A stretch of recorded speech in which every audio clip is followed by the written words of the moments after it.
بسم اللہ الرحمن الرحیم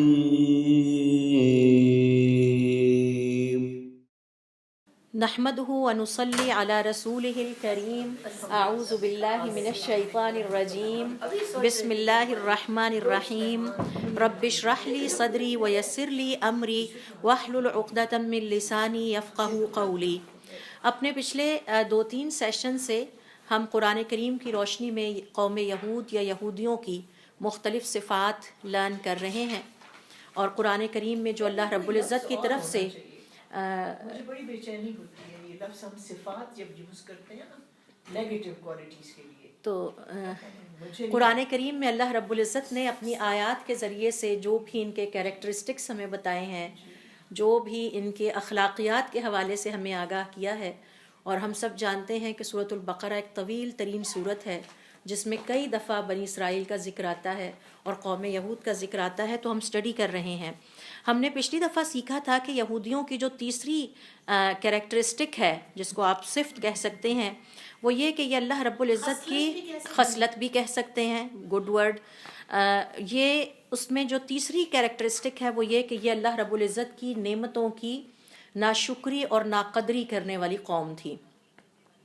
اپنے پچھلے سیشن میں ہم نے مثال کے طور پر سیکھا کہ پہلے یہ دیکھیں کہ وہ کون سی نعمتیں ہیں جو خاص طور پر اللہ تعالیٰ نے بنی اسرائیل کو یا قوم یہود کو عطا کی تھیں، اور پھر آج کے سیشن میں ہم دیکھیں گے کہ انہوں نے کس طرح سے ان نعمتوں کی بے قدری کی اور ناشکری کی۔ اور ظاہر ہے کہ اللہ رب العزت ہمیں یہ قصے اور کہانیاں جو سنا رہے ہیں، اس کے پیچھے جو مین آبجیکٹیو ہے وہ یہ کہ ہم اپنا سیلف ایویلیویشن کر سکیں۔ یہود اور نصارہ سے مشابہت کی صرف یہ شکل نہیں ہے کہ ہم ان جیسا لباس پہنیں یا ان جیسا لائف سٹائل اپنائیں، بلکہ اگر ہمارا مائنڈ سیٹ بھی ان جیسا ہے، ہمارا بیہیویئر، ایٹیچیوڈز اور ڈفرینٹ پیٹرنز بیہیویئر کے ان جیسے ہیں، تو اس کا مطلب ہے کہ یہ بھی یہودیوں سے مشابہت ہے اور عیسائیوں سے مشابہت ہے، اور ایک مسلمان کے پاس اس کی گنجائش ہرگز نہیں ہے۔ تو سب سے پہلے نمبر پر ہم نے سیکھا تھا کہ اللہ رب العزت نے انہیں ساری دنیا کی قوموں پر فضیلت عطا کی تھی، اور یہ فضیلت کس طرح سے عطا کی تھی کہ ان پر کتابیں نازل کیں، کثرت کے ساتھ انبیاء ان کی قوم میں مبعوث فرمائے، ان کی ہدایت کا پورا سامان کیا، اور اللہ رب العزت نے ان کو بادشاہ بنایا۔ ان تینوں فضیلتوں کی ہم نے بہت تفصیل کے ساتھ پچھلی دفعہ مطالعہ کیا تھا۔ وعلیکم السلام ورحمۃ اللہ وبرکاتہ۔ دوسرے نمبر پر جس نعمت کا ذکر قرآن کریم میں اللہ رب العزت نے کیا ہے، اور اس میں بھی آگے مزید نعمتیں چھپی ہوئی ہیں، وہ یہ کہ اللہ رب العزت نے ان کے بدترین جانی دشمن سے ان کو ہمیشہ کے لیے نجات عطا کی۔ ایک خوف تھا ان کے دلوں میں جس کو کہ اللہ رب العزت نے ختم کیا۔ پھر اسی طرح سے تیسرے نمبر پر ہم نے سیکھا کہ اللہ رب العزت نے جن نعمتوں کا بنی اسرائیل کے لیے یا یہود قوم کے لیے ذکر کیا ہے، ان میں سے ایک یہ ہے کہ ان کی آنکھوں کے سامنے سمندر پھٹا اور اس میں راستے بن گئے، اور ان کی نجات کا باعث جو ہے وہ اللہ رب العزت نے اس سمندر کو بنایا جو سمندر فرعون کی ہلاکت اور تباہی اور بربادی کا باعث بنا۔ 5ویں نمبر پر ہم نے یہ سیکھا تھا کہ یہ جو اللہ رب العزت نے جن نعمتوں کا ذکر کیا ہے قرآن کریم میں، چوتھے نمبر پر وہ یہ کہ بچھڑے کی عبادت کرنے کے بعد بھی اللہ تعالیٰ نے ان کو معاف کر دیا اور ان کی توبہ کو قبول کیا۔ اور میں نے آپ سے شیئر کیا تھا تفصیل کے ساتھ کہ کس طرح مفسرین کرام بیان کرتے ہیں کہ انہوں نے بچھڑا بنایا اور پھر ان کی توبہ قبول کرنے کا اللہ رب العزت نے کیا طریقہ کار انہیں بتایا، انہیں سکھایا، اور اس کے بعد انہوں نے پھر آپس میں ایک دوسرے کو قتل کیا، اور پھر حضرت موسیٰ علیہ السلام نے اللہ تعالیٰ سے دعا کی، اور اس کے بعد اللہ تعالیٰ نے اس قوم کو پھر ایک دفعہ یہ فضیلت عطا کی، یہ اعزاز عطا کیا کہ جو لوگ قتل ہو گئے ہیں ان کو شہید کا درجہ دے دیا گیا ہے، اور جو رہ گئے ہیں ان کی مغفرت کا اعلان اللہ تعالیٰ کی طرف سے کر دیا گیا۔ 5ویں نمبر پر دیکھیے اللہ رب العزت نے قرآن کریم میں یہودیوں کے لیے اپنی جس نعمت کا ذکر کیا ہے وہ یہ کہ انہیں توبہ کرنے کا طریقہ سکھایا۔ اللہ رب العزت نے توبہ کرنے کا طریقہ سکھایا۔ غلطی بنی آدم سے ہو جاتی ہے، لیکن اب اس غلطی کو کس طرح سے اس کی توبہ اور اس کا کفارہ کیسے ہو، تو یہ بھی ہمیں قرآن کریم کے مطالعے سے پتہ چلتا ہے کہ اللہ رب العزت نے اس قوم کو سکھایا۔ اور میں نے آپ سے بہت ڈیٹیل کے ساتھ وہ سارا واقعہ شیئر کیا کہ کیسے انہیں کہا گیا کہ اب آپ آئیڈینٹیفائی کریں وہ لوگ جنہوں نے بچڑے کی پوجا نہیں کی، وہ ان لوگوں کی نشاندہی کریں جنہوں نے بچڑے کی پوجا کی تھی، اور اس حوالے سے کسی قسم کی بھی کوئی رعایت نہ رکھی جائے. یعنی اگر بیٹا ہے اور اس نے دیکھا کہ اس کے باپ نے بچڑے کی پوجا کی تھی تو وہ اس کو آئیڈینٹیفائی کرے اور اس کو قتل کرے. بہرحال انہوں نے ایسا ہی کیا اور اللہ تعالیٰ نے پھر ان کی اس توبہ کو قبول فرمایا اور سب کو ہی اس سے فائدہ ہو گیا. 6 نمبر پر آج دیکھیے، آج جس اگلی نعمت کا ذکر ہم دیکھیں گے قرآن کریم میں ملتا ہے قوم یہود کے لیے اور بنی اسرائیل کے لیے، وہ ہے کہ انہیں موت کے بعد دوبارہ زندہ کیا. یہ قرآن کریم میں اللہ رب العزت نے بنی اسرائیل یا قوم یہود کو جو فضیلتیں عطا کی تھیں، جو نعمتیں عطا کی تھیں، ان میں سے 6 نمبر پر اس کا ذکر ہے کہ ایک دفعہ موت کے منہ میں وہ چلے گئے اور اس کے بعد پھر اللہ تعالیٰ نے ان کو دوبارہ زندہ کیا. تو آئیے دیکھتے ہیں کہ اس کا ذکر کہاں پر آتا ہے. اس حوالے سے دیکھیے سورۃ البقرہ کی آیت نمبر 55-56، جس میں اللہ رب العزت بیان کرتے ہیں وَإِذْ قُلْتُمْ يَا مُوسَىٰ، اور جب تم نے کہا اے موسیٰ، لَن نُؤْمِنَ لَكَ، ہم آپ پر یقین کرنے والے نہیں ہیں،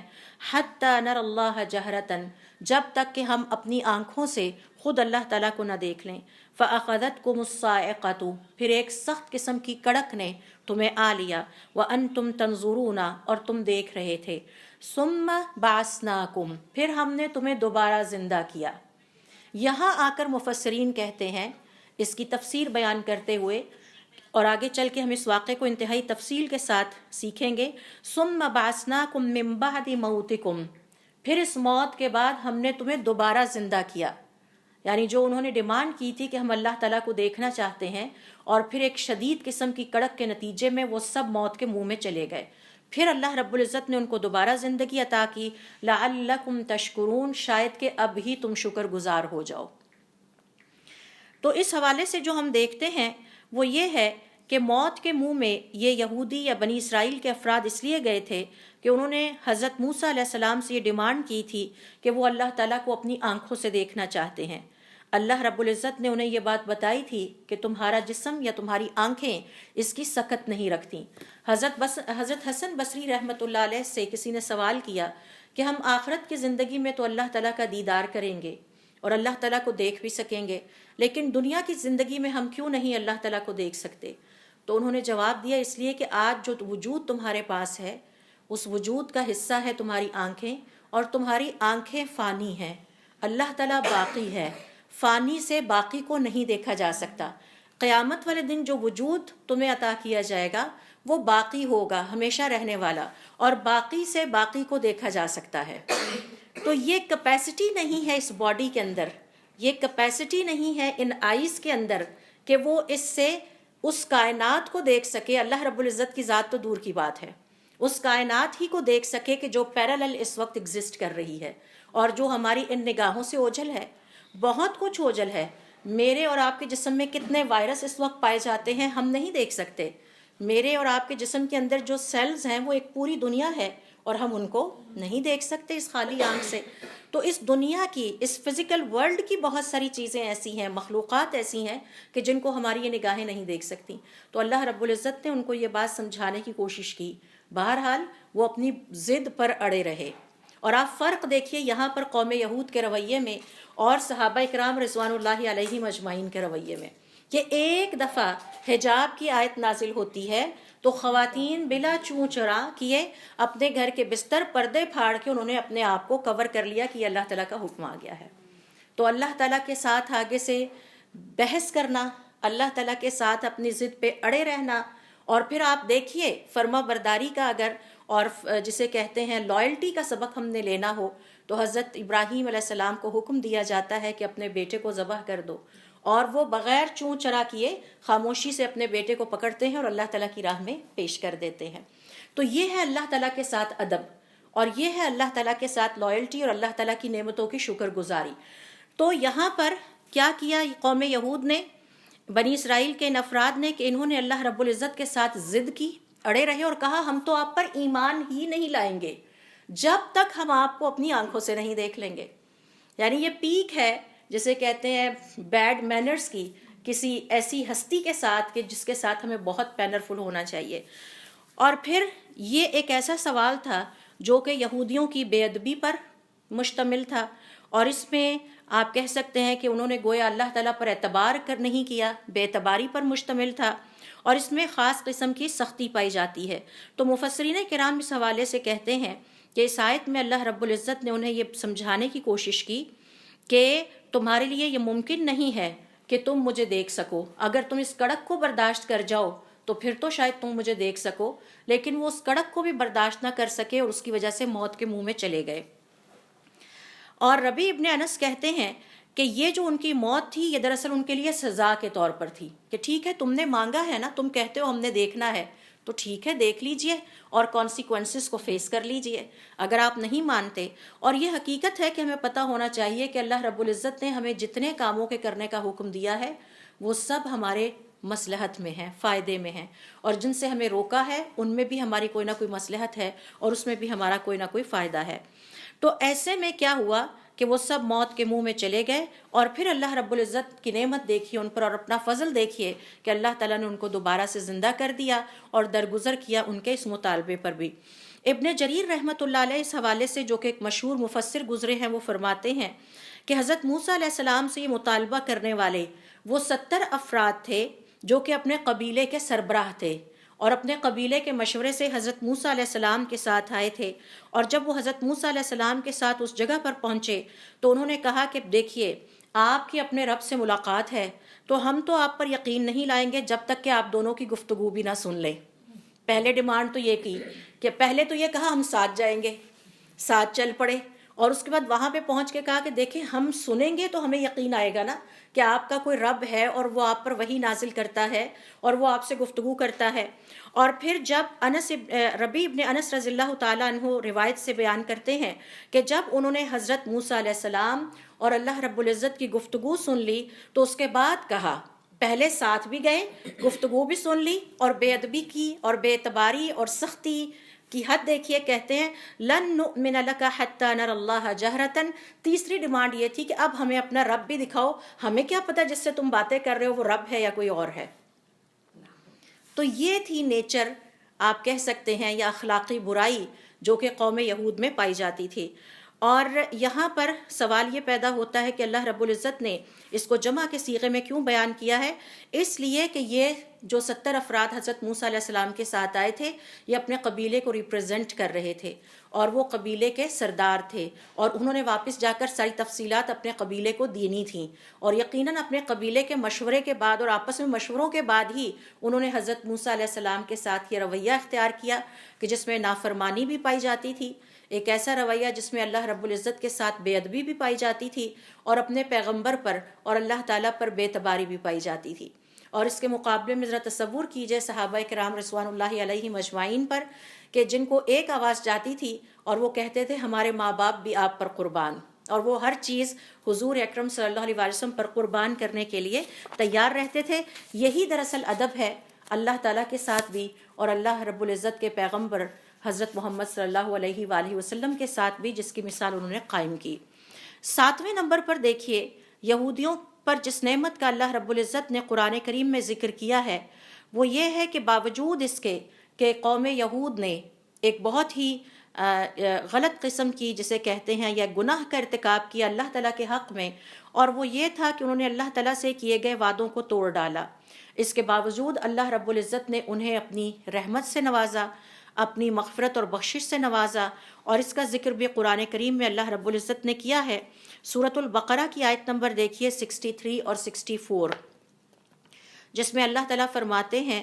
وَإِذْ أَخَذْنَا مِيثَاقَكُمْ، اور جب ہم نے تم سے پختہ عہد لیا، وَرَفَعْنَا فَوْقَكُمُ الطُّورَ، اور ہم نے کوہ طور یعنی طور کے پہاڑ کو تمہارے اوپر بلند کیا۔ اور میں نے آپ سے ڈیٹیل میں شیئر کیا تھا کہ کوہ طور کو ان کے اوپر بلند کرنے کی کیفیت کیا تھی، کیونکہ پہلے اس سے وہ سجدے میں گر گئے، اور وہ طور کا پہاڑ اتنا بڑا تھا جو 3 میل لمبا اور 3 میل چوڑائی تھا، جو کہ ان کو مکمل طور پر کور کر رہا تھا۔ یہ اپنے وعدے کرنے پر راضی نہیں تھے، اور اللہ رب العزت کی طرف سے وعدے کیا تھے کہ تم اللہ کے ساتھ کسی کو شریک نہیں ٹھہراؤ گے، والدین کے ساتھ اچھا سلوک کرو گے، رشتہ داروں کے ساتھ اچھا سلوک کرو گے، اور یتیموں اور مساکین کا خیال رکھو گے، نماز قائم کرو گے اور زکوٰۃ دو گے۔ تو انہوں نے کہا کہ یہ اتنی مشکل کام ہم نہیں کر سکتے، یہ ہمارے بس میں نہیں ہے۔ تو اللہ تعالیٰ نے کوہ طور کو ان کے اوپر بلند کیا، اور جب انہوں نے دیکھا کہ اب اگر ہم نے یہ نہ مانا تو اللہ رب العزت کی طرف سے موت ہمارے حق میں انتظار کر رہی ہے، تو سجدے میں گر گئے اور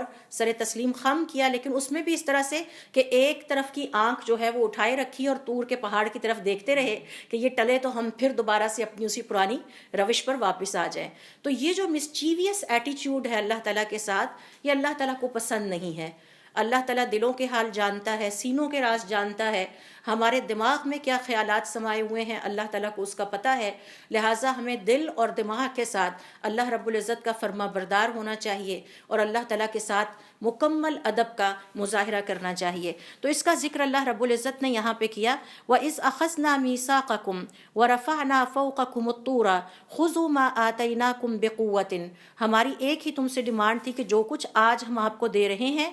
آپ نے اس کو بڑی مضبوطی کے ساتھ تھام کے رکھنا ہے۔ وَاذْكُرُوا مَا فِيهِ لَعَلَّكُمْ تَتَّقُونَ، اور جو کچھ ان الواح میں ہے اس کو اچھی طرح سے یاد رکھنا ہے تاکہ تم پرہیزگاری کی زندگی بسر کر سکو۔ ثُمَّ تَوَلَّيْتُم مِّن بَعْدِ ذَلِكَ، پھر اس کے بعد تم باوجود پختہ وعدہ کرنے کے پھر گئے۔ فَلَوْلَا فَضْلُ اللَّهِ عَلَيْكُمْ، اب اگر اللہ تعالیٰ کا فضل تم پر نہ ہوتا، وَرَحْمَتُهُ، اور اس کی رحمت نہ ہوتی، لَكُنْتُم مِّنَ الْخَاسِرِينَ، تو تم خسارہ پانے والوں میں سے ہو جاتے۔ سوال یہ پیدا ہوتا ہے کہ یہ اللہ تعالیٰ کا فضل کیا ہے جس کا ذکر اللہ تعالیٰ نے یہاں پر کیا ہے؟ فَلَوْلَا فَضْلُ اللَّهِ عَلَيْكُمْ وَرَحْمَتُهُ، اب اگر تمہارے حق میں اللہ تعالیٰ فضل کرنے والا نہ ہوتا اور رحم کرنے والا نہ ہوتا تو تم خسارہ پانے والوں میں سے ہو چکے تھے۔ مفسرین کرام کے مطابق اللہ تعالیٰ کے فضل کی ان کے لیے ایک شکل یہ تھی کہ اللہ تعالیٰ نے ان کو جلدی عذاب میں مبتلا نہیں کیا۔ اور سچ بات تو یہ ہے کہ آج کے مسلمان کے حوالے سے بھی ہم یہی کہیں گے کہ یہ اللہ تعالیٰ کا فضل ہے کہ ہم سب چلے جا رہے ہیں۔ جتنی ہم مسلمانوں سے کوتاہیاں ہوتی ہیں، اللہ تعالیٰ کے حق میں نافرمانیاں ہوتی ہیں، اور وہ حدیث آپ یاد کر لیجئے جس میں اللہ تعالیٰ فرماتے ہیں کہ تم دن اور رات گناہ کرتے ہو اور میں تمہیں بخشتا رہتا ہوں۔ ہم کبھی بھول کر ڈالتے ہیں، کبھی ارادتاً کر ڈالتے ہیں، کبھی بلا ارادے کے کر دیتے ہیں۔ تو ان کے حق میں اللہ رب العزت کے فضل کی ایک شکل یہ تھی کہ اللہ رب العزت نے ان کو جلدی عذاب میں مبتلا نہیں کیا، بلکہ ان کے عذاب کو ڈیلے کرتا رہا۔ اور یہ دیکھیے کفار بھی یہ کہا کرتے تھے، اللہ رب العزت کو عذاب کو ڈیلے کرتے تھے، اور وہ آ کے حضور اکرم صلی اللہ علیہ وسلم کو یہودی، عیسائی اور کافر چیلنج کرتے تھے، لے آؤ وہ عذاب جس کی تم باتیں کرتے ہو، ذرا لا کر دکھاؤ وہ ساری چیزیں جو تم ہمیں جس کے بارے میں ڈراوے دیتے ہو۔ جی بالکل۔ تو ان اللہ تعالیٰ کی رحمت اور فضل کی ایک شکل یہ تھی کہ اللہ رب العزت کا عذاب ڈیلے ہوتا رہا، اور اللہ تعالیٰ نے ان کو توبہ کی توفیق عطا کر دی، ورنہ وہ توبہ کرنے والے نہیں تھے۔ اب اس آیت سے ہمیں پتہ چلتا ہے کہ اللہ رب العزت ان کو یہ دکھا رہے ہیں، یہ بتا رہے ہیں کہ باوجود اس کے کہ تم نے میری نافرمانی کا ارتکاب کیا، باوجود اس کے کہ تم نے میرے ساتھ کیے گئے وعدوں کو توڑا، باوجود اس کے کہ تم نے میری آیات کو لاپرواہی، آیات کے مقابلے میں لاپرواہیوں اور کوتاہیوں کا مظاہرہ کیا، باوجود اس کے کہ تم نے میرے ڈراووں کا مذاق اڑایا، اور باوجود اس کے کہ تم یہ سب کچھ کرتے رہے، اور باوجود اس کے کہ تم میرے عذاب کے مستحق ہو چکے تھے، پھر بھی میں نے تمہیں وقت دیا، گنجائش دی، وقت دیا تاکہ تم اپنی اصلاح کر سکو۔ اور یہ میرا فضل ہے اور یہ میری رحمت ہے کہ تمہارے اوپر جو ہے میرا عذاب نازل نہیں ہوا، اور آپ لوگوں کو توفیق کی، ایک دفعہ پھر توبہ کی توفیق عطا کر دی گئی۔ تو یہ اللہ رب العزت کا ایک خاص ہم کہہ سکتے ہیں کہ نعمت تھی جو کہ انہیں حاصل ہوئی۔ تو یہ ہیں وہ چند آیات، اور اس کے بعد پھر دیکھیے مزید جو قرآن کریم اشارہ کرتا ہے، اور بہت ساری اور نعمتیں ہیں، لیکن ان میں سے صرف ایک نعمت یا آیت کا آپ سے ذکر کروں گی، اور یہاں میں نے چند آپ سے شیئر کی ہیں، ساری نہیں کی۔ وَظَلَّلْنَا عَلَيْكُمُ الْغَمَامَ، اور ہم نے آپ پر جو بادل تھے ان کو سایہ فگن کیے رکھا۔ روایات کے مطابق بنی اسرائیل صحرا میں جہاں کہیں جاتے تھے وہ بادل ان کے اوپر رہتے تھے، وہ ہٹتے نہیں تھے تاکہ ان کو دھوپ کی تپش سے بچایا جا سکے اور ان کو چھاؤں ملتی رہے۔ وَأَنزَلْنَا عَلَيْكُمُ الْمَنَّ وَالسَّلْوَىٰ، اور ہم نے تم پر من اور سلوہ نازل کیا۔ کُلُوا مِن طَيِّبَاتِ مَا رَزَقْنَاكُمْ، اور تم سے کہا کہ بے فکر ہو کر جو ہم نے پاکیزہ چیزیں آپ کو عطا کی ہیں، رزق عطا کیا ہے، اس کو کھاؤ۔ وَلَٰكِن كَانُوا أَنفُسَهُمْ يَظْلِمُونَ، لیکن یہودی اپنی جانوں پر خود ہی بڑے ظلم کرنے والے تھے۔ ہم نے تو ان کو بڑا سیٹل کیا۔ سیٹل کرنے سے مراد یہ کہ ہر چیز ان کو دی، ان کے پاس ملازم کھڑے رہتے تھے، کئی سواریوں کے یہ مالک تھے، گھروں کے اندر بڑے اطمینان سے رہ رہے تھے۔ جب گھروں سے نکالے گئے تو ہم نے دشمن سے نجات عطا کی، پھر ان کو ڈیزرٹ میں جب یہ چلے گئے تو وہاں پر ان کی حفاظت کی، بادلوں کو حکم دیا کہ ان کو دھوپ نہیں لگنی چاہیے، پکے پکائے تیار پلیٹر ان کے لیے اترتے تھے۔ ابھی آگے چل کے میں آپ سے من اور سلوہ کی تفصیل شیئر کروں گی، لیکن اس کے باوجود اللہ رب العزت کی نعمتیں دیکھنے کے باوجود شکر گزار ہونے کی بجائے وہ اللہ تعالیٰ کے ناقدرے اور ناشکرے اور نافرمان ہوتے چلے گئے۔ پھر اسی طرح سے جن نعمتوں کا اللہ رب العزت نے قرآن کریم میں ذکر کیا ہے ان میں سے ایک اور ہے، اور پچھلی آیت تھی سورۃ البقرہ کی 57 اور 58 اور اب ہے 60، جس میں اللہ تعالیٰ فرماتے ہیں وَإِذِ اسْتَسْقَىٰ مُوسَىٰ لِقَوْمِهِ، جب موسیٰ علیہ السلام نے اپنی قوم کے لیے ہم سے پانی مانگا، فَقُلْنَا اضْرِب بِعَصَاكَ الْحَجَرَ، تو ہم نے کہا اس پتھر کے اوپر اپنا عصا مارو، اور پھر اس پتھر سے فَانْفَجَرَتْ مِنْهُ اثْنَتَا عَشْرَةَ عَيْنًا، ان میں سے 12 چشمے پھوٹ پڑے۔ اب پتھر میں سے پانی نکل آئے، انہونی جو ہے وہ ہونی ہو جائے، وہ بھی انہوں نے اپنی آنکھوں سے دیکھا۔ قد علم کل اناس مشربہم، ہر قبیلے کے لیے جگہ فکس کر دی گئی اور انہیں پتہ چل گیا کہ یہ پانی بھرنے کی اور استعمال کرنے کی میری جگہ ہے۔ کلوا واشربوا من رزق اللہ، اور ہم نے ان کو اطمینان دلانے کے لیے کہا کھاؤ اور پیو جو اللہ نے رزق عطا کیا ہے، ولا تعثوا فی الارض مفسدین، اور زمین میں فساد نہ پھیلاتے پھرنا۔ زمین میں فساد پھیلانے کی شکل کیا ہے؟ مفسرین کرام اور علماء کرام کے مطابق اللہ تعالیٰ کی ہر نافرمانی زمین میں فساد پھیلانا ہے۔ مثال کے طور پر نماز نہ پڑھنا زمین میں فساد پھیلانا ہے۔ زمین ہمیں اس لیے عطا کی گئی ہے کہ ہم اس میں نماز پڑھیں، زمین ہمیں اس لیے عطا کی گئی ہے تاکہ ہم اس میں اللہ تعالیٰ کی فرما برداری کریں۔ غیبت کرنا زمین میں فساد پھیلانے کے مترادف ہے۔ اللہ تعالیٰ نے جن چیزوں کو حرام قرار دیا ہے ان کو حلال کر لینا زمین میں فساد پھیلانے کی شکل ہے۔ تو ہم نے انہیں کہا کہ زمین میں فساد نہ پھیلانا۔ تو اللہ رب العزت کی ہر نافرمانی چاہے وہ چھوٹی ہے چاہے وہ بڑی ہے، وہ زمین میں فساد پھیلانا ہے۔ اور اللہ تعالیٰ فرماتے ہیں ان اللہ لا يحب المفسدین، اللہ تعالیٰ اس زمین میں جس میں تمہیں بھیجا، اس میں اس لیے نہیں بھیجا تھا کہ تم یہاں جا کر فساد پھیلانا شروع کر دو۔ اور فساد کی سب سے بڑی شکل کیا ہے؟ اللہ رب العزت کی نافرمانی، چاہے وہ مائنر ہے چاہے وہ میجر ہے۔ جی بالکل۔ اب ہم آتے ہیں دوسری قسم کی طرف۔ چند نعمتوں کا میں نے یہاں پر آپ سے ذکر کیا ہے اور تقریباً سورۃ البقرہ کو میں نے یہاں پر فوکس کیا، باقی اس کے علاوہ بھی ہیں پورے قرآن کریم میں۔ تو اس میں ہم دیکھیں گے کہ اللہ رب العزت کی عطا کردہ ان نعمتوں کی ناشکری اور ان کا انکار اور ناقدری اور اللہ تعالیٰ کی بے ادبی کے یہودی کیسے مرتکب ہوئے۔ تو اس میں سب سے پہلے نمبر پر دیکھیے کہ انہوں نے اللہ تعالیٰ کی دنیاوی نعمتوں کی جو ہے وہ کس طرح سے ناقدری کی اور ناشکری کا اس حوالے سے مظاہرہ کیا۔ اللہ رب العزت نے یہودیوں کو یہ نعمت عطا کی تھی کہ جب وہ ڈیزرٹ کی طرف نکال دیے گئے، صحرا میں بکھر کر رہ گئے، اور وہاں پر اللہ تعالیٰ نے اپنا بہترین کھانا اور پینا ان کو مہیا کیا، اور پھر بادلوں کو حکم دیا کہ ان کے اوپر سایہ فگن رہیں، یعنی یہ گھر نہ بھی ہوں تو یہ تنگ نہ ہو، ان کے اوپر بادل رہیں اور یہ اپنا اچھے طریقے سے وہاں وقت گزاریں، اور پکا پکایا شاندار کھانا ان کی خدمت میں حاضر ہوتا تھا، اور پینے کا بھی ان کے لیے انتظام کر دیا۔ اور اس کے لیے دیکھیے سورۃ البقرہ کی آیت نمبر 57، وَظَلَّلْنَا عَلَيْكُمُ الْغَمَامَ، اور پھر ہمارے بادلوں نے تمہیں سائے سے ڈھانپ لیا۔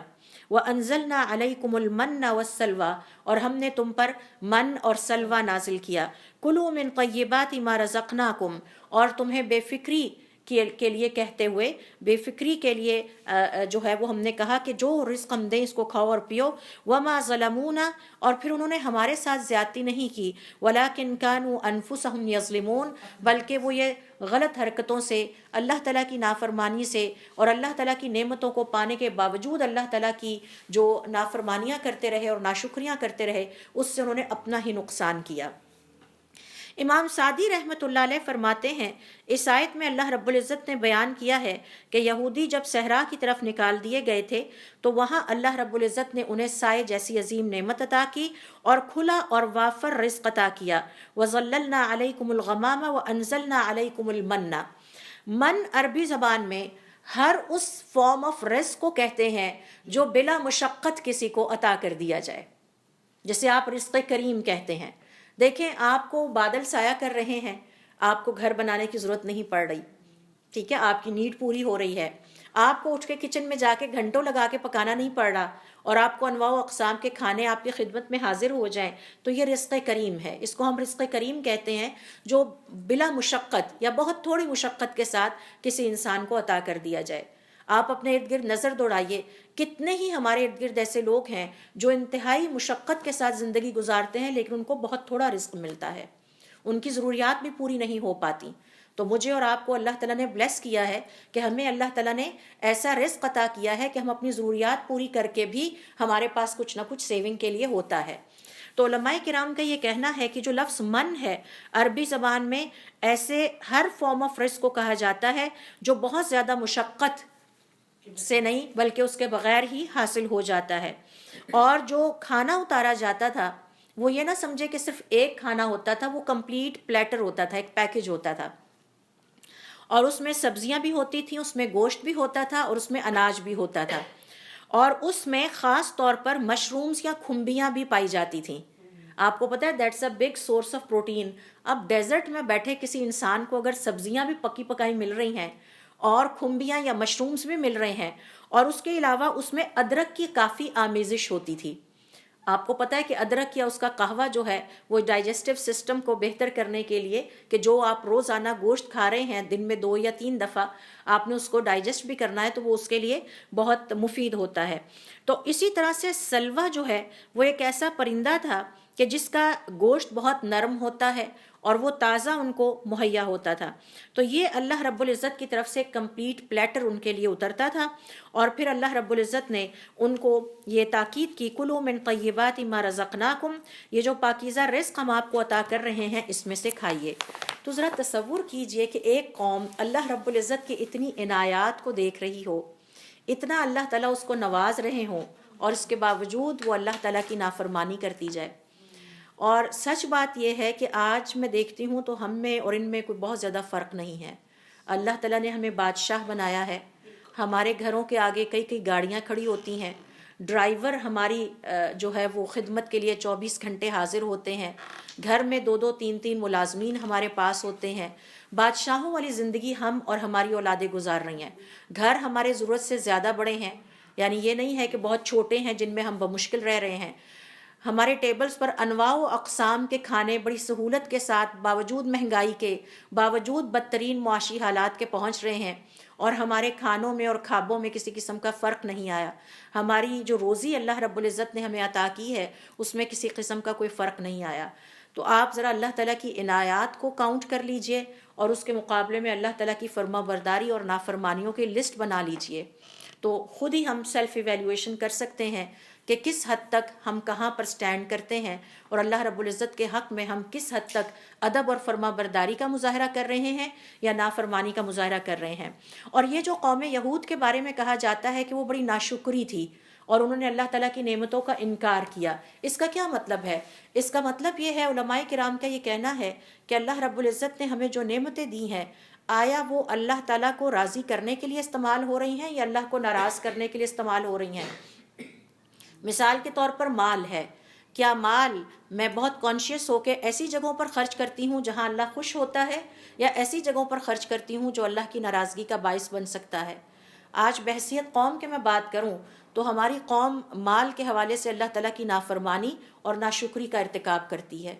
آپ شادیوں کے جو لیوش فنکشنز ہیں وہی دیکھ لیں، کئی کئی مہینے اور کئی کئی دن چلنے والا سلسلہ جس پر پیسہ خرچ کیا جاتا ہے، ہر روز کے لیے نئے ڈریسز تیار کیے جاتے ہیں اور دکھانے کے لیے، دکھاوے کے لیے کتنی ایفرٹس کی جاتی ہیں. تو صرف مال ہی کے حوالے سے اگر آپ دیکھ لیجئے کہ ہم کس طرح سے مال کی نعمت کے ذریعے اللہ رب العزت کا شکر ادا کرنے کی بجائے اس کی ناشکری کے مرتکب ہوتے ہیں. اسی طرح سے دیگر نعمتیں ہیں، آپ کی خوراک ہے، کیا ہمارے جسم میں انرجی اس لیے جاتی ہے کہ اس کے بعد ہم تازہ دم ہو کر نیک کاموں میں لگ جائیں گے، یا اس لیے جاتی ہے کہ ہم گھنٹوں اپنے وقت کا ضائع کریں گے، یا گھنٹوں ہم اللہ تعالیٰ کی نافرمانی میں لگے رہیں گے؟ تو یہ اللہ رب العزت کی ناشکری اور اللہ تعالیٰ کی نعمتوں کے انکار کی شکلیں ہیں، کہ باوجود اس کے کہ جس رب کا ہم کھاتے ہیں اور جس رب کی ہم نعمتوں سے مستفید ہوتے ہیں، اس کے فرما بردار بننے کی بجائے ہم نافرمانی پر لگے رہیں۔ یہاں تک کہ علماء کرام کا یہ کہنا ہے اور مفسرین کرام کا یہ کہنا ہے کہ اس قدر شاندار کھانا انہیں عطا ہوتا تھا اللہ تعالیٰ کی طرف سے من اور سلوہ کی شکل میں ورائٹی کے ساتھ، کہ جو عیش پرستوں کے بھی ٹیبل پر نہیں ہوتا، یعنی اس میں ہر فوڈ گروپ سے ان کے لیے چیزیں ہوتی تھی اور پورا پلیٹر اترتا تھا جس میں سب کچھ ہوتا تھا، لیکن اس کے باوجود انہوں نے اللہ رب العزت کی نعمتوں کی قدر نہیں کی، اللہ تعالیٰ کی نافرمانیوں پر ڈٹے رہے اور ان کے دل سخت ہوتے چلے گئے۔ اللہ تعالیٰ کی نافرمانی سے دل سخت ہوتے ہیں۔ بنی اسرائیل کے ایک عابد نے کہا، میں نے تو اللہ رب العزت کی ہمیشہ نافرمانی ہی کی ہے، اس کے باوجود آج تک مجھے کوئی سزا کیوں نہیں ملی؟ اور یہ روایت ہے امام احمد ابن حنبل رحمۃ اللہ علیہ کی، جو اپنی کتاب الزہد میں بیان کرتے ہیں۔ تو اس پر اللہ تعالیٰ نے اس کو پکارا اور کہا کہ کیا میں نے تیرا دل سخت نہیں کر دیا؟ اب تمہارا دل میری فرما برداری اور عبادت میں نہیں لگتا۔ تو دلوں کی سختی کی ایک نشانی یہ ہے کہ پھر یہ اللہ رب العزت کی عبادت کی طرف نہیں آتے، ذکر میں ان کا دل نہیں لگتا، ان کا دل دنیاوی چیزوں میں لگتا ہے۔ سوشل میڈیا پہ 6 گھنٹے بھی لگا لیں گے، لیکن 5 یا 10 منٹ کی نماز پڑھنا بہت بوجھل محسوس ہوتی ہے۔ تو یہ اللہ رب العزت کی طرف سے سزا کی ایک شکل ہے کہ دل کو سخت کر دیا جائے۔ اور آپ جانتے ہیں کہ اللہ تعالیٰ نے سورۃ البقرہ میں یہودیوں کی جن کیریکٹرسٹکس یا کوالٹیز کا ذکر کیا ہے، ان میں سے ایک یہ ہے ثم قست قلوبہم، پھر ان کے دل سخت ہو گئے، کوئی آیت ان پر اثر نہیں کرتی، کوئی اللہ رب العزت کا کلام ان پر اثر نہیں کرتا، اور وہ کلام جس کے بارے میں عرب کہتے تھے کانوں میں انگلیاں ڈال لو کوئی نہ سنے، جو سنے گا اس پر جادو ہو جاتا ہے، ان پر وہ بھی اثر نہیں کرتا تھا۔ تو اللہ تعالیٰ فرماتے ہیں کہ پھر ان کے دل پتھر کی طرح سخت ہو گئے، پتھر سے بھی زیادہ سخت، پتھر سے تو پھر پانی بہہ نکلتا ہے، ان کی آنکھوں سے پانی بھی نہیں بہتا، یہ بالکل اپنے آپ کو تبدیل کرنے کو تیار نہیں ہوتے۔ اسی طرح سے دل کی سختی کی علامات ہیں کہ گناہ کو کرتے رہنا، نہ چھوڑنا، نہ چھوڑنے کی خواہش رکھنا، نہ اس پر توبہ کرنا، اور اسی طرح سے اس پر ندامت نہ محسوس کرنا، یعنی جھوٹ ہے تو زندگی کا حصہ بنا ہوا ہے، غیبت ہے تو زندگی کا حصہ بنا ہوا ہے، غیبت سے جان چھڑانے کی نہ کبھی خواہش پیدا ہوئی دل میں، نہ کبھی توبہ کرنے کا خیال آیا، اور نہ ہی کبھی اپنے آپ کو اس حوالے سے اپنی اصلاح کی یا سیلف کریکشن کی کوشش کی۔ تو عبادت میں دل نہ لگنا، اور عبادت اگر کر ہی لے تو اس میں لذت محسوس نہ ہونا۔ کیا وجہ ہے کہ کچھ لوگ گھنٹوں اللہ تعالیٰ کی عبادت کر لیتے ہیں اور کچھ 2-4 منٹ میں ہی تھک جاتے ہیں؟ تو اس کے پیچھے ریزنز ہیں۔ بہرحال ان کے دل پھر سخت ہوتے چلے گئے۔ پھر اسی طرح سے جو انہوں نے نہ صرف عملی طور پر اللہ تعالیٰ کی ناشکری کا مظاہرہ کیا، بلکہ آگے چل کے آپ دیکھیے سورۃ البقرہ کی آیت نمبر 61 کے مطابق زبان سے بول کر بھی ناقدری اور ناشکری کا مظاہرہ کیا۔ اور وہ کیا تھا؟ وَإِذْ قُلْتُمْ يَا مُوسَىٰ، اور جب تم نے کہا اے موسیٰ، لَن نَصْبِرَ عَلَىٰ طَعَامٍ وَاحِدٍ، یہ جو روز ایک کھانا اترتا ہے اب ہم اس پر صبر نہیں کر سکتے، فَادْعُ لَنَا رَبَّكَ، اب اپنے رب سے دوبارہ دعا کیجئے، ٹھیک ہے، یخرج لنا مما تنبت الارض من بقلها، ہمیں یہ آسمان سے اترا ہوا خوان یا پلیٹر منظور نہیں، ہمیں زمین سے اگنے والی چیزوں کے کھانے چاہیے۔ آپ دیکھیے کہ انسان اپنے لیے کیا مانگتا ہے اور اللہ تعالیٰ اس کو کیا عطا کرتے ہیں۔ اللہ تعالیٰ اس کو خاص انسان بنانا چاہتے ہیں، انسان عام بن کے مٹی کے ساتھ اور زمین کے ساتھ لگا رہتا ہے۔ تو کہا کہ آپ اللہ سے دعا کیجئے کہ ہمیں تو وہ کھانے چاہیے جو زمین سے اگیں، تو یہ تو ساری زمین سے نہیں اگتا ہے، جی، اب اسفل السافلین، فَمِن بَقَلِهَا وَقِسَّائِهَا وَفُومِهَا وَعَدَسِهَا وَبَصَلِهَا، ہمیں تو پیاز چاہیے، چھیلیں اور پکائیں، اور لہسن چاہیے، اور ہمیں کھیرے چاہیے، اور دالیں چاہیے، اور ککڑی چاہیے۔ تو پھر اللہ تعالیٰ نے فرمایا جاؤ اگاؤ اور کھاؤ، ٹھیک ہے، پکا پکایا نہیں پسند آتا اور اللہ تعالیٰ کی طرف سے اترنے والی ضیافت اگر پسند نہیں آتی تو ٹھیک ہے، پھر آپ اپنی مشقت کیجیے اور اپنے لیے کھانا بنائیے۔ پھر اس کے بعد کیا ہوا؟ قال اتستبدلون الذی هو ادنی بالذی هو خیر، یہ کیا انسان اپنے لیے فیصلے کرتا ہے کہ اللہ تعالیٰ خیر اور اعلیٰ ترین چیزیں دینا چاہتا ہے اور انسان ادنا کی طرف بھاگتا ہے، اپنے لیے وہ فیصلے کرتا ہے کہ جس میں اس کا نقصان ہی نقصان ہے، ادنا ترین فیصلے کرتا ہے۔ اور پھر فرمایا اہبطوا مصرن، ٹھیک ہے فلاں علاقے کی طرف نکل جاؤ، فإن لکم ما سألتم، جو تم چاہتے ہو اللہ تعالیٰ تمہیں وہی دیں گے، وضربت علیہم الذلۃ والمسکنۃ، اس دن سے ان کے اوپر اللہ تعالیٰ کی طرف سے ذلت اور بیچارگی مسلط کر دی گئی ہے۔ آج بھی آپ دیکھیے آپ کے سامنے یہودی جو کچھ غزہ میں یا فلسطین میں کر رہے ہیں، اور اس کے مقابلے میں پوری دنیا میں ان کی مذمت زیادہ ہو رہی ہے، اس ایکٹ پر ان کو کہیں پہ بھی عزت نہیں ملی۔ شاید 1 یا 2 یا 3 افراد ہوں جنہوں نے ان کے اس ایکٹ کو جو ہے وہ سپورٹ کیا ہو، ورنہ پوری دنیا جاپان سے لے کر یعنی کوئی ملک ایسا نہیں بچا کہ جہاں پر ان یہودیوں کے خلاف مظاہرے نہیں ہوئے، اور جہاں پر ان کی ظالمانہ کارروائیوں کو کنڈیم نہیں کیا گیا، اور جہاں پر ان کے حوالے سے جو ہے وہ برے الفاظ سے ان کو یاد نہیں کیا گیا۔ تو یہ پوری دنیا میں اللہ رب العزت کی طرف سے اس وقت سے ان پر یہ ذلت مسلط ہے، اور یہ ساری بیچارگی مسلط ہے۔ اور بیچارگی کی حالت کیا ہے کہ پوری دنیا میں کوئی ایک پیس آف لینڈ ان کے پاس نہیں ہے جہاں یہ پرسکون اپنی زندگی بسر کر سکیں، اور جس کے ڈوئل نیشنلٹی کے ساتھ یہ اسرائیل میں بھی رہتے ہیں کہ کسی وقت بھی یہاں سے نکلنا پڑا تو مینٹلی یعنی ایک خوف کی کنڈیشن میں ہے، انہیں کچھ پتہ نہیں ہے کہ کس وقت انہیں یہاں سے نکلنا پڑے، تو وہ نکلنے کے لیے مینٹلی پریپیئر رہتے ہیں۔ وباءوا بغضب من اللہ، اور اللہ کا غضب ان پر نازل ہوا۔ سورۃ البقرہ کی آیت ہے، لفظ غضب پر رک جائیے۔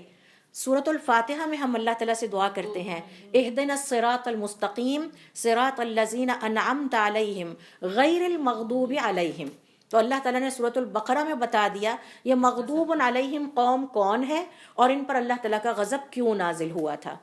تو نہ ان جیسے ہونا اور نہ ہی اگلی قوم جیسے ہونا۔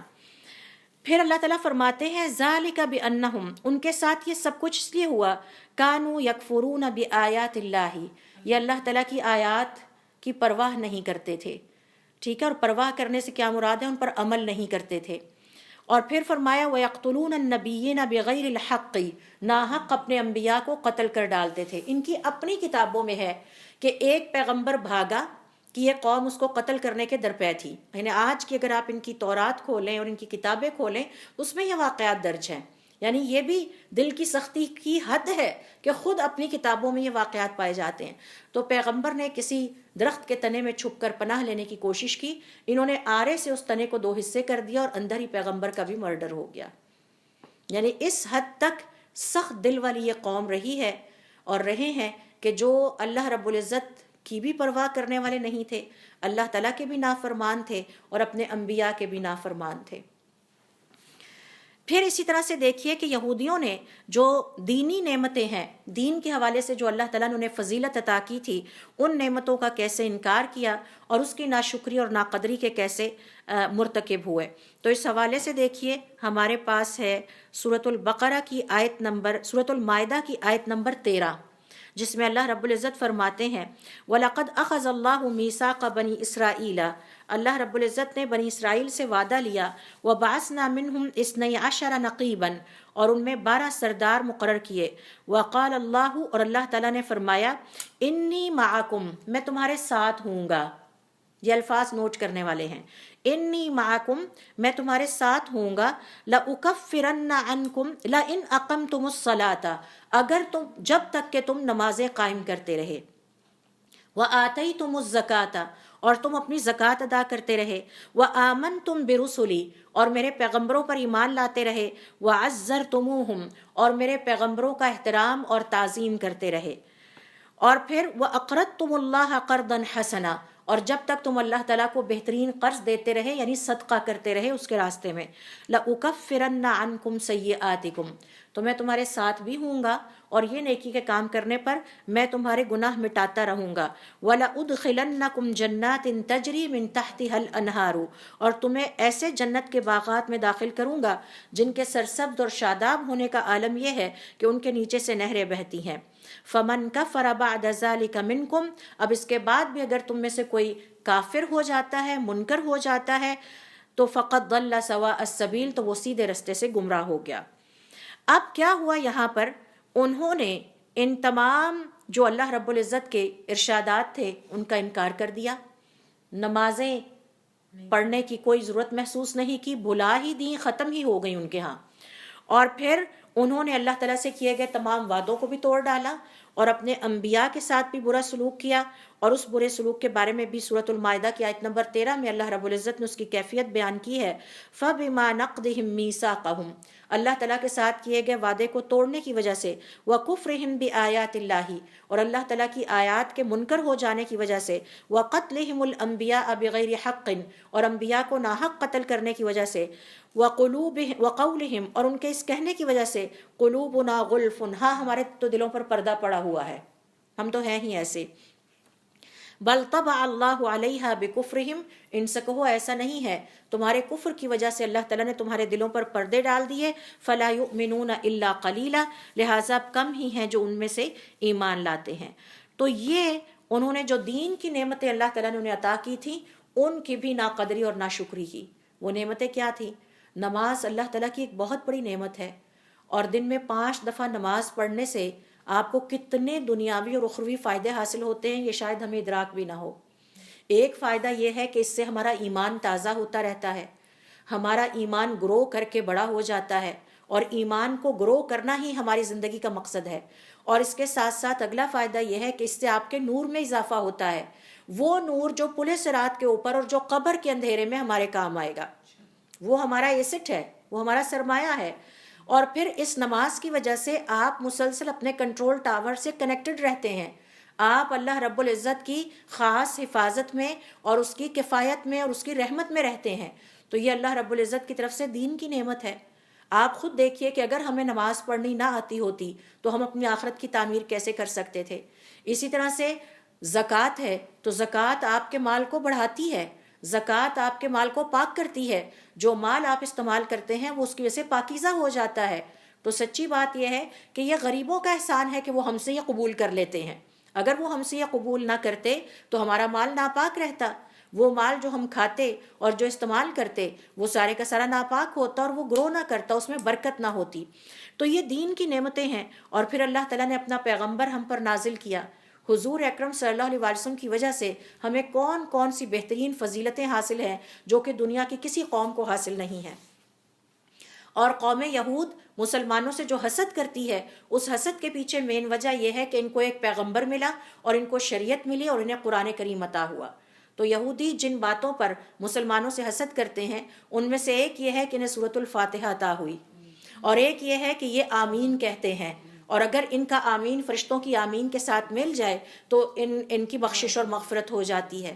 تو آپ یہ دیکھیے کہ یہ جو فضیلتیں ہیں یہ کیا ہے؟ یہ دین کی نعمتیں ہیں۔ یہ ہمارے روزے رکھنا، اور جو لوگ خاص طور پر اپنی عبادت کو انجوائے کرتے ہیں وہ اس بات کی گواہی دیں گے کہ خاص عمر کے بعد انسان کے دل میں یہ تمنا پیدا ہوتی ہے کہ اب میں دنیا داری ٹوٹلی ترک کر کے اپنے آپ کو صرف اللہ تعالیٰ کی عبادت پر لگا لوں، کیونکہ اس میں بھی ایک لذت ہے، اور ہمارے صالحین نے اس لذت کو ہمیشہ محسوس کیا ہے۔ پھر اللہ رب العزت کو جو کلام ہے یہ بھی اللہ تعالیٰ کی ایک بہت بڑی نعمت ہے، جو کتاب اس نے ہمیں عطا کی اور جو کتاب اس نے قوم یہود کو عطا کی، وہ ہمارے لیے اس ہر لحاظ سے اس میں شفا ہے،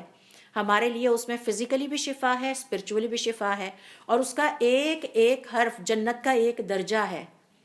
یعنی آپ نے بیٹھے بیٹھے پڑھا الحمدللہ رب العالمین، آپ کے جنت کے درجات میں اضافہ ہو گیا۔ تو انسان فارغ ہو تو کچھ نہ کر سکے تو قرآن کریم کی تلاوت میں لگا رہے، اسے پڑھتا رہے، سمجھتا رہے، اسے سنتا رہے۔ تو یہ سب وہ دین کی نعمتیں ہیں کہ جن کی ہمیں قدر کرنی چاہیے، اور یہودیوں کے اس ایٹیچیوڈ سے ہمیں یہی سیکھنے کو ملتا ہے کہ ہم یہ بات ذہن میں رکھیں کہ اللہ تعالیٰ کی نافرمانیاں زمین میں فساد پھیلانے کے مترادف ہیں، چاہے وہ چھوٹی نافرمانی ہے یا بڑی نافرمانی ہے، اور اللہ تعالیٰ کی نافرمانیاں اللہ تعالیٰ کی نعمتوں کی ناشکری ہے، ہمیں اس سے اپنے آپ کو بچانا ہے۔ اور یہ کہ ہمیں اپنے وہ تمام عادتیں، غلط رویے جو یہودیوں کے اندر پائے جاتے تھے اور اگر خدا نخواستہ ہمارے اندر بھی پائے جاتے ہیں تو سیلف ایویلیویشن کے پروسیس کے ذریعے اسے ہمیں ختم کرنا چاہیے، سیلف کریکشن کرنی چاہیے۔ اللہ رب العزت سے دعا ہے کہ اللہ تعالیٰ ہمیں اپنے دین کو سمجھنے کے لیے وقت نکالنے کی توفیق عطا فرمائے، اس پر ہمیں اور ہمارے پیاروں کو عمل کرنے کی توفیق عطا فرمائے، اور پھر اس پیغام کو عام کرنے کی توفیق عطا فرمائے۔